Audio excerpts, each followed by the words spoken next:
മൂന്നാം NDA സർക്കാരിന്റെ സത്യപ്രതിജ്ഞ ഞായറാഴ്ചയെന്ന സൂചന. തന്ത്രപ്രധാന വകുപ്പുകൾ ഘടകകക്ഷികൾക്ക് നൽകാനാകില്ലെന്ന BJP. നിർണായക NDA യോഗം നാളെ ഡൽഹിയിൽ ചേരും. തെലുങ്കുദേശം പാർട്ടി നേതാവ് ചന്ദ്രബാബു നായിഡുവും ജനതാദൾ യുണൈറ്റഡ് നേതാവ് നിതീഷ് കുമാറും BJPയോട് വിലപേശൽ തുടരുകയാണ്.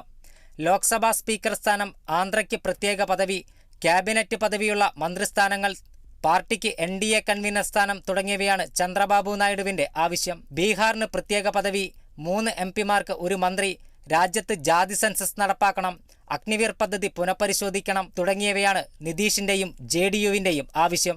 ബീഹാറിൽ നിന്നുള്ള ലോക് ജനശക്തി നേതാവ് ചിരാഗ് പാസ്വാനും മന്ത്രിസ്ഥാനം ആവശ്യപ്പെട്ടിട്ടുണ്ട്. 5 MP-മാരാണ് ചിരാഗ് പാസ്വാനൊപ്പമുള്ളത്.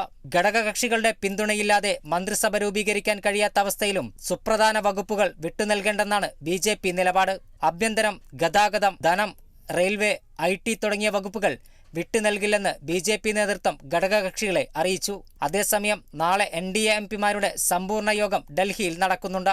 സ്വതന്ത്രരായി വിജയിച്ച ചിലരെ NDA പാളയത്തിലെത്തിക്കാനും BJP നേതൃത്വം ചരടുവലികൾ ആരംഭിച്ചു. മുഴുവൻ MP-മാരും ഒപ്പിട്ട കത്തുമായി രാഷ്ട്രപതിയെ കാണാനാണ് നേതൃത്വത്തിന്റെ നീക്കം. എന്നാൽ പുതിയ മന്ത്രിസഭയുടെ സത്യപ്രതിജ്ഞ ഞായറാഴ്ച വൈകിട്ട് 6 മണിക്ക് നടക്കുമെന്നാണ് വിവരം.